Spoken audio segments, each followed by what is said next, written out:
and revising Scripture as it is translated correctly. Chapter 3: Translating and Revising Scripture. Too often overzealous and misinformed preachers of today profess to have a Bible without error. However, any honest Christian scholar will admit mistakes and inaccuracies in all Bible translations. Perhaps the erudite scholars of Bible history said it best when they declared, "The need for anti-textual criticism results from a combination of three factors. 1. The originals, probably written on papyrus scrolls, have all perished. 2. For over 400 years the NT was copied by hand, and the copyists, scribes, made every conceivable error, as well as at time intentionally altering, probably with the idea of correcting, the text. Such errors and alterations survived in various ways, with a basic tendency to accumulate. Scribes seldom left anything out, lest they omit something inspired. 3. There are now extant, in whole or in part,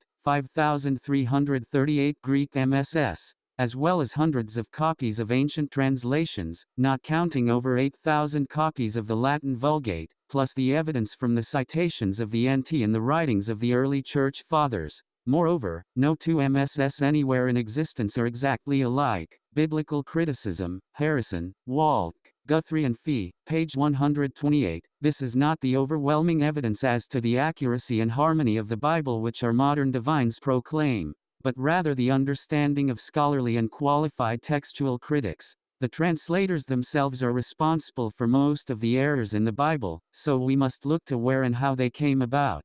There is a definite need for textual critics and for the exposure of errors they find. 21. The principal errors in translation can be classified into three main categories. 1. Changes in words, numbers, and dates. 2. Inconsistencies within its history. 3. Contradictions in its teachings. Summarized in this chapter are 41 of the main problems encountered in making a correct translation of the Bible from ancient manuscripts. 1. Language transmission. To begin with, the translation of any ancient language into another cannot be absolutely accurate regardless of how well versed the scribe may be. Scholars all agree that even certain features of Greek syntax and vocabulary are difficult or impossible to convey in translation, which is the language of the New Testament. 2. Word transmission. Anyone familiar with foreign languages knows that many words in a language cannot be directly changed into words of another language with exactly the same meaning. Every language has its own word peculiarities, which are often very difficult, if not impossible, to change into another language. 3. Homonym errors. In every language there are words that sound alike but mean different things. Some examples in English are words such as beat and beat, or a person could saw a log or he saw a parade. Whole is written for whole, it's for its, to get aboard or to be bored. Often the word way is written for way. And two are mistakenly used interchangeably because of the similarity of sound. These and similar homonyms have been frequently found in Bible translations. 22. 4. Haplography errors. This means writing once what should have been written twice. This has occurred in the Bible with letters, words and portions of sentences. 5. Dictography errors. This is a common transcriptional error, writing twice what should be written only once. This error has been noted in Ezekiel, Isaiah, Psalms and other early manuscripts, but many later translators have corrected the error when writing it in English. 6. Metathesis. This is the inadvertent exchange of the proper order of letters or words, and it can significantly change meaning. In Isaiah 32 hours and 19 minutes it originally read, "The forest will fall," instead it was incorrectly translated, "The city is leveled." In Ezekiel 42 hours and 16 minutes, the original number was obviously wrong and had to be corrected by translators to read 500 rather than 5 cubits. 7. Fusion. This is combining the last letter of the first word with the first letter of the following word. In Hebrew this can be and has been a serious error. 8. Fission.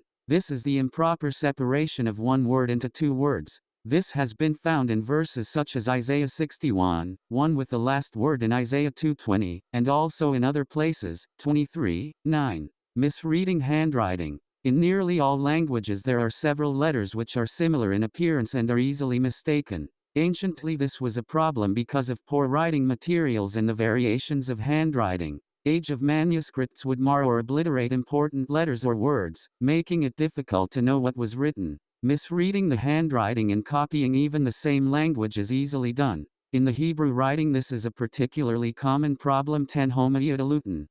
This Greek word means having the same ending.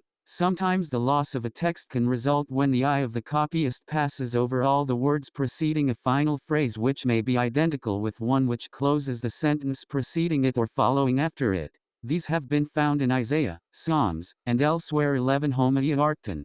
This means that which has a similar beginning. This, too, involves losses of intervening words as the eye of the scribe jumps from one beginning to another. This is often a situation which has caused the loss of a substantial number of words in the translation. 12 Omission of words. This is the occasional loss of a word because it was accidentally missed, or because it was unreadable and purposely left blank. Such an example was I Samuel 13:1, which in the MSS said, Saul was years old when he began to reign. This was filled in by scholars who used clues and calculations to provide the omitted information whether correct or incorrect.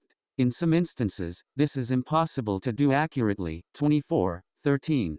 Dead language words. Some Hebrew words are not known in today's language even to Jewish scholars. For instance, the creature mentioned in Deut 14:5-6, the diseases in Deut 28 hours and 22 minutes, or the names of the stones in Exodus 28, are all part of a lost or dead language. 14 Absence of vowels. The vowels and accents of Hebrew were not in the language of the Bible. Thus, it is easy to understand how a word could have been interpreted differently. For example, in English, brn might be read barn, born, burn, briny, barony, etc., and if there were no vowel marks to indicate the sound, we should have to be taught, like the Jews, which word the writer intended. Here, for example, are two Hebrew words in Deuteronomy, bzr and psgh, which in our Hebrew Bible read bezer and pisgah, but which the Septuagint translators render bazar and pasgah. Old documents in the New Bible, R. Etzenhauser, page 7-8.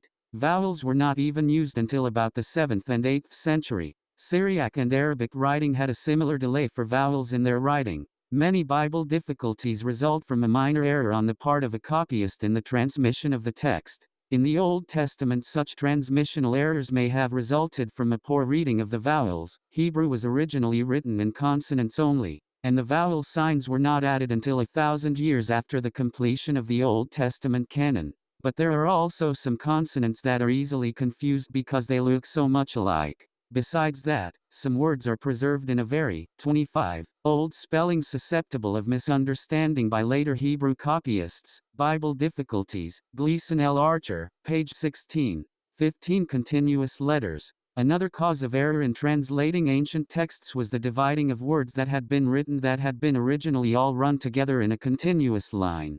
For example, comasiaman, which told meal things fitavarided. One Etzenhauser gives a simple explanation of this particular method of mistranslation. Again, in ancient manuscripts, where there is often no division between the words, each line presenting a continuous row of letters, it might easily happen that one word would be wrongly divided into two, or two combined into one. As in the old story of the infidel who wrote over his bed, God is nowhere, which was read by his little boy as, God is now here. Old documents in the New Bible, pages 20-21. 16 Language variants. Aramaic is a kindred language to Hebrew, and about 500 BC it became the spoken language of the common man around Palestine. Since Aramaic was spoken by most Jews several centuries before Christ, it explains why some Old Testament portions were found written in the Aramaic language. Even the appearance of the Aramaic and Hebrew letters are almost identical, and yet they are two different languages. The Aramaic language was used for many centuries and was the written and spoken language of Christ and his disciples. However, although Aramaic was spoken by Christ, the books of the New Testament were usually written in Greek, as the writers wanted to translate into 26, a more commonly used language. In the 1st century, Greek was the universal language, just as English today is fairly universal around the world. Since the Bible was mostly written in these three languages, we have three variants of expression and interpretations. 17 Word meaning. If all of the Greek, Latin, Hebrew and Syriac texts had been translated from one single text, there would still remain possible variations, due to the choice of words in translating. Every scribe has his own style of vocabulary and types of descriptions and expression. Each translator tries to express the original meaning which he thinks was intended by the person who wrote the text. Hence, many scribes differed in their interpretation of the original text language. Even though they were translating the very same words, each had a slightly different understanding of the original meaning of the words written by the author. Consider how confused a foreigner must be when he reads in a daily American newspaper. The prospectors made a strike yesterday up in the mountains. The union went on strike this morning. Strike up with the Star-Spangled Banner. The fishermen got a good strike in the middle of the lake. Presumably each of these completely different uses of the same word go back to the same parent and have the same etymology. But complete confusion may result from misunderstanding how the speaker meant the word to be used. Bear in mind that inerrancy involves acceptance of and belief in whatever the biblical author meant by the words he used. If he meant what he said in a literal way, it is wrong to take it figuratively, but if he meant, 27, what he said in a figurative way, it is wrong to take it literally. So we must engage in careful exegesis in order to find out what he meant in the light of contemporary conditions and usage. Bible Difficulties, Gleason L. Archer, page 16. 18 Limited education. Each translator has a different form and level of education, thereby limiting his translating ability. Words take on meanings that were learned through various types of schooling. Just as the great variety of English Bibles reflects the philosophies and abilities of the translators, so also the variants in the ancient MSS reflect the philosophies and abilities of the scribes who produced them. Biblical Criticism, Harrison, etc., page 48. This created variations in meaning among the Catholics, Protestants, Jews, agnostics and antagonists. 19 Marginal corrections. Parchment was expensive and very scarce, so when scribes used this medium for writing, the lines were very close together. If a correction had to be made, it was usually made in the margin. However, they often made their own comments in the margin, as well. Thus, it later became difficult to distinguish a personal comment from a correction. Dr. Roberts says, mere glosses, doxologies, or liturgical formularies, written on the margin of manuscripts, were sometimes inadvertently introduced by transcribers into the text. Thus, an unwarranted explanation has been admitted at John 5, 3, 4, the omission of which in the Revised Version, on good grounds of evidence, relieves the passage of 28, an obvious difficulty. The doxology of the Lord's Prayer, Matthew 6:13, which seems to have been quite unknown to the early fathers of the Church, probably crept into the text from the margin in like manner, companion to the Revised Version of the English New Testament, pages 7-8. 20 Meaning differences by classes. Some of the Greek words of the New Testament period have uncertain meanings, the reason being that languages change and assume new meanings. There are also different language meanings by various classes of people living at the same time, as explained by Professor Goodspeed. The New Testament was written not in classical Greek, nor in the biblical Greek of the Greek version of the Old Testament, nor even in the literary Greek of its own day, but in the common language of everyday life. The writers of the New Testament had for the most part little use for literary art. Preface to the Goodspeed NT Bible. 21 Misinterpreting definitions. The Greek Testament contains nearly 900 words which are not found in the classical Greek. This represents about 1/6 of its vocabulary without definition. To illustrate in modern English, a newspaper may report that a group of people were gay, which could be interpreted either to mean happy or sexually perverted, depending on the translator's understanding. The writers of the New Testament wrote in the common language of their day, which is not easily interpreted to our understanding. 22. Language changes. Language changes also occurred as copies were made of copies. It is not always easy to determine the original meaning of a text which is derived from one or more translations, the original of which had been copied an unknown number of times in a language that had passed through many changes. The Inspired Version, A. B. Phillips, page 6. 23 Language difficulties. Hebrew was the written language for almost all 39 books of the Old Testament. But the Hebrew language had many disadvantages for English translators. It has a vocabulary unrelated to English words. It is also written backwards, from right to left, and has many sounds that are foreign to English forms and sounds. And, of course, the Hebrew alphabet is confusing to the eyes of its English readers because so many letters look alike. 24 Missing texts. The two oldest and most valuable manuscripts of the Bible are the Vatican and the Sinai manuscripts, both written in Greek. They are believed to have been written in the 4th century. These documents are the principal source from which our Bible is taken.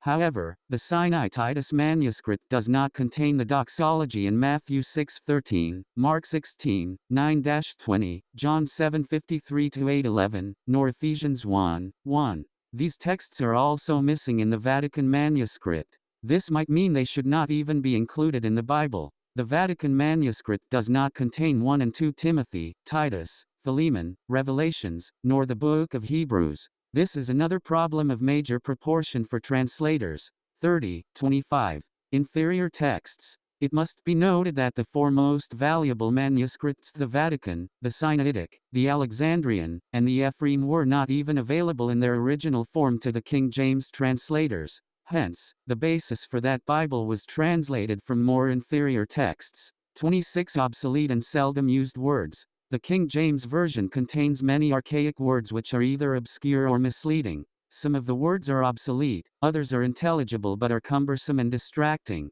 For instance, howbeit, holden, aforetime, thee, thou, and thine, are not commonly used today but are understood. Other words used have a different meaning today than they did when first printed in the 17th century. Allege was used for prove, suffer for allow, let for hinder, and conversation for conduct, etc. 27 different names. Sometimes names were different but meant only one person. Jeremiah was also called Jeremias in Matt 16:14 and Jeremy in Matt 27:9. At first glance, one might suppose they were all different Old Testament prophets. Thus there are many interchangeable names and words that are not properly written for our use and understanding. 28. Translator bias. Another problem has been the bias of the translators. The Vatican manuscript, obviously, was used as the basis of the Bible used by the Catholic Church. The Sinai manuscript is the basis for the Protestant Bible. In earlier years there was a broad difference in the two translations, but more recently they are closer in comparison to each other. However, there are still many notable differences, thus, 31, showing either the inability or bias of translators to convey a correct interpretation from the original, depending on their own religious beliefs. The Catholic and Protestant versions concur in most points of importance. If they took their origin in suspicions of opposing parties, and the notes showed this strongly, the text and translation were dealt with honestly. Each has been repeatedly revised, and the modern editions are much nearer each other than those of the 16th century. Roman Catholic and Protestant Bibles compared, page 51. 29. Divisions and subdivisions. The division of the Bible into chapters and verses also has a negative result in some instances. The various divisions and subdivisions of the sacred scripture into chapters, verses, and members of sentences are of human authority and to be regarded as such. Anciently all the books of the sacred scriptures were written in one continuous manner without a break, a chapter or a verse. The division into chapters, that now universally obtains in Europe, derived its origin from Cardinal Cairo, who lived in the 12th century. The subdivision into verses is of no older date than the middle of the 16th century, and was the invention of Robert Stevens. Whatever advantages these divisions may have been in the way of facilitating references, they have so dislocated and broken to pieces the connection, as not only to have given the scriptures the appearance of a book of proverbs, but have thrown great difficulties in the way of any of them. The punctuation, too, being necessarily dependent on these divisions, is far from accurate, and taken altogether it affords a demonstra. 32, shy in that there is no more divinity in the chapters, verses, commas, semicolons, colons and periods of the inspired writings, than there is in the paper on which they are inscribed, or in the ink by which they are depicted to our view. Christian Baptism, Alexander Campbell, page 39. 30. Uncorrectable errors. Unknown and uncorrectable errors can exist without having any way to correct them. That there are historical and chronological errors in our present Bible no intelligent and candid person will deny. That some of these errors are the result of copying, is probably true, but that they also resulted, and that the original autographs were absolutely free from error in all minor details is what no man on earth knows or can prove. As the manuscripts are not in existence, Christian Evangelist, editor, 29, 802. 31. Theological omission. Omission of doctrine, principle or teachings has led to questioning the authenticity of certain books in the Bible.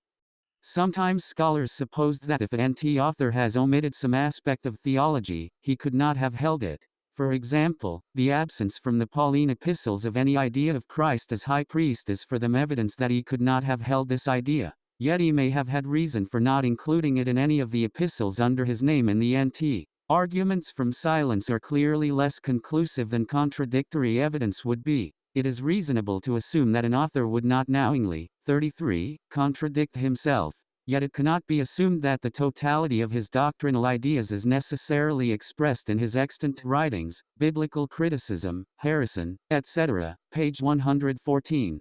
32 Book arrangements. The arrangement of the books in the Bible has created certain problems because they are not all found in chronological order. The one book of prophecy, the book of Revelation or Apocalypse, perhaps was not the last book of the New Testament to be written, but it suitably appears at the end of the Bible since it summarizes in symbolic language the principles revealed in preceding books and at the same time gives a prophetic foretaste of things to come. How We Got the Bible, Neil Lightfoot, page 23. The writing dates of many books in the Bible are not known, yet we now know that the last book of the Bible was not the last one written. Still, most Christians believe it was the conclusion and final inspired word from God to men.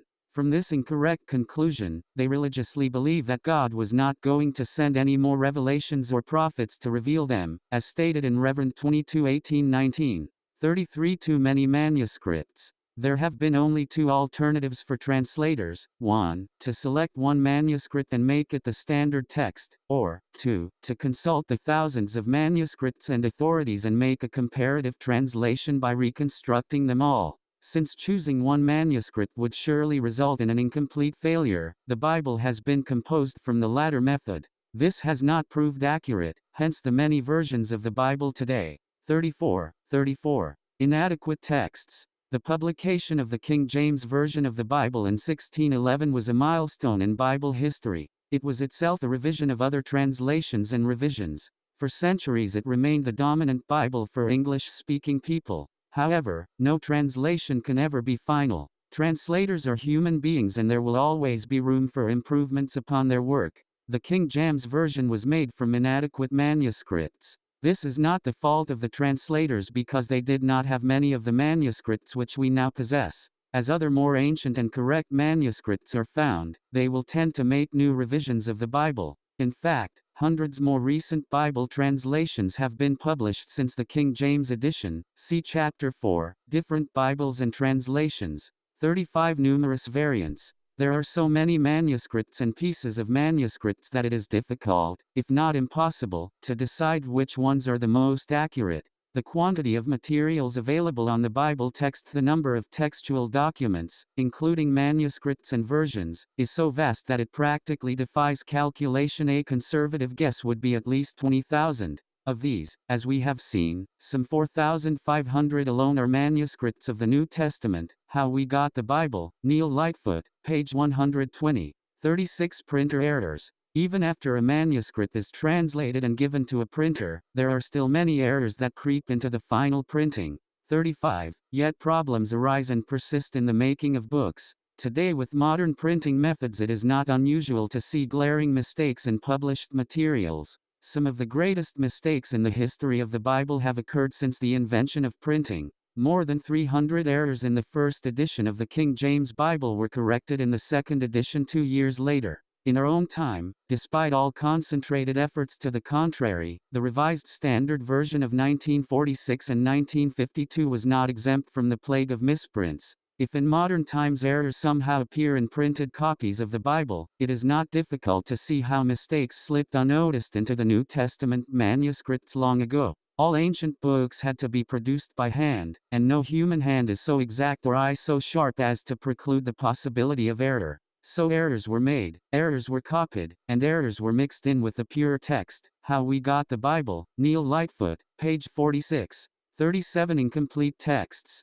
There have been no complete manuscripts from which to translate the Bible, hence, certain manuscripts have been selected for use in publishing a complete New Testament or Bible as a whole. The number of our New Testament manuscripts is vast, about 4,500 in all. All of these, however, are not complete New Testaments. In fact, only a few contain anything like what could be termed a complete New Testament. How We Got the Bible, Neil Lightfoot, page 28. 36. 38. Inclusion. Other works were included in the manuscripts of the Bible, and for a while were considered scripture. Thus, whole books of the Bible have been questioned later as to their validity as scripture. At one time the Sinaitic manuscript evidently contained the complete Old Testament, but much of it had been lost before its discovery by Tischendorf. Fortunately, the New Testament portion is intact, and includes also two other non-canonical books known as the Epistle of Barnabas and the Shepherd of Hermas. These two manuscripts were not included in any standard Bible editions. How We Got the Bible, Neil Lightfoot, page 35. 39 Canonizing. None of the books of the Bible was ever canonized as scripture by any religion council. This raises the question of what verses, chapters, or books of the Bible are scripture or which should be considered as non-scripture. And, if new manuscripts are found, who can determine or say with authority that they are or are not scripture? Through the years, as further study of these old manuscripts is undertaken, more questions arise concerning the validity of some Bible stories and teachings. For instance, the authenticity of the story of the adulterous woman, John 7:53-8:11, is questioned by nearly all translators as to actually being recorded by John. Why? Simply because it is not recorded in any of the earliest manuscripts. The only early manuscript containing the story is the Codex Bezel, which is known for many of its peculiar readings. Only manuscripts from the 8th century, and later, tell that story, and some of these manuscripts have marginal notes expressing doubts as to its validity. Some manuscripts place the story at the end of the Gospel of 37 John, while others insert it in the Gospel of Luke. The American Standard Version of the Bible encloses it in brackets, indicating doubt in the minds of the translators as to its origin. The Revised Standard Bible puts the story in a footnote. So, where did the story come from? No one really knows. Other verses in question are those found at the end of Mark's Gospel. Again, in the American Standard Version, the verses are enclosed in brackets and the Revised Standard Version puts them in a footnote. The evidence against Mark 16:9-20 is compounded because of its absence in the Vatican and Sinaitic manuscripts, and these two manuscripts from the 4th century are the best and oldest that are available. Furthermore, those verses are not found in the old Syriac manuscripts either. All of this lends doubt to the authenticity of many biblical verses and parables. 40 new text discoveries. As scholars probe deeper into newly found manuscripts and additional historical discoveries, and more deeply analyze existing research, they discover that some records are not based upon correct or previous assumptions. For instance, scholars are generally agreed that Paul did not write Hebrews, although it cannot be maintained that it was impossible for him to have done so because he did not elsewhere mention the high priestly theme, biblical criticism, Harrison, etc., page 114. Therefore, since the authorship of Hebrews is questionable, can we still classify it as scripture? 38. Revelation is another book that has been subjected to a variety of source theories. These range from the view that the book was originally a Jewish apocalypse modified and enlarged to present a Christian viewpoint, to the idea that its author drew his imagery from various Jewish apocalypses, biblical criticism, Harrison, etc. Page 104. The Book of Revelation is not included in the Vatican manuscript, therefore adding to the question of its validity. 41 Loss of original sources. The vast majority of the errors in the NTMSS occurred during the period that is also the most difficult to reconstruct, the first 4 Christian centuries. Much of the difficulty stems from the work of the earliest Christian copyists. In a time when the majority of people were illiterate and when Christianity periodically underwent severe persecution, there were probably few professionally trained scribes in the service of the church. Moreover, seldom were the scribes possessed by the spirit of the scribes of later times who worked according to the instructions of the Lord given in Deuteronomy 12:32, "Thou shalt not add thereto, nor diminish therefrom." In fact, the opposite seems to have been true of the scribes in the first 2 centuries. They introduced thousands of changes into the text. To be sure, the majority of their errors were unintentional and are easily discernible slips of the eye, ear, or mind. Hundreds of changes in the text were, however, made intentionally. Yet we should not think of these scribes as having acted from evil motives. If they often took many liberties in copying their texts, apparently they did so in 39 most cases in an attempt to help out. They were more interested in making the message of the sacred text clear than in transmitting errorless MSS. Thus, early scribes, and sometimes later ones, often smoothed out the Greek of the biblical writer by adding conjunctions, changing tenses of verbs, and changing word order. They also tended to clarify ambiguous passages by adding nouns or pronouns, by substituting common synonyms for uncommon words, and sometimes even by rewriting difficult phrases. There are also some instances, and these are usually very important ones, where scribes have added, or less often, subtracted, whole sentences or narratives in the interest of doctrine or completeness. Biblical criticism, Harrison, etc., pages 138-139. Had original manuscripts been available, scribes would probably not have taken so many liberties in their translations. Summary: because there are so many manuscripts that disagree, so many different Bibles, and so many errors in them all, scholars have lost a certain confidence in any finished Bible. From the early Christian fathers to the modern intellectuals, they have voiced their extreme displeasure with the translators.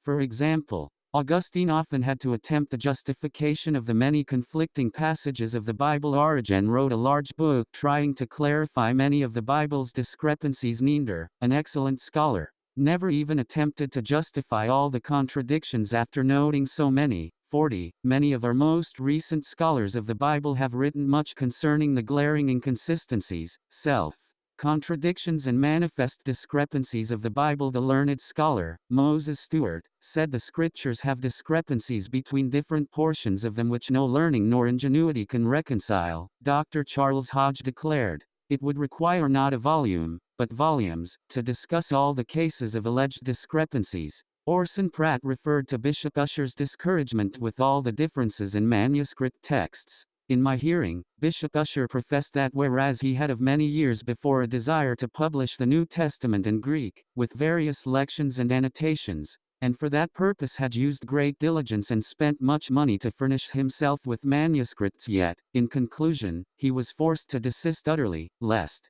if he should ingenuously have noted all the several differences of reading which himself had collected, the incredible multitude of them almost in every verse should rather have made men atheistical than satisfy them in the true reading of any particular passage. Example, K8, New 3, as quoted by Orson Pratt, J.D. 728. As far back as 1659, William Kilburn wrote about the dangerous errors that had already been published in the Bibles. He claimed to have discovered 20,000 errors in 6 editions of the King James versions alone. See Cambridge History of the Bible, page 363. If anyone wishes to see some of the additions that have been inserted into the Bible, just turn to any page and notice the words printed in italics. These are words and phrases that the translators have added to the original text to help clarify or to try to correct it. It is reported, 41, that from the year 1611 to 1870 the number of italicized words increased from 43 to 583 in the book of Matthew alone. See the Bible in America, P. Marion Sims, page 97.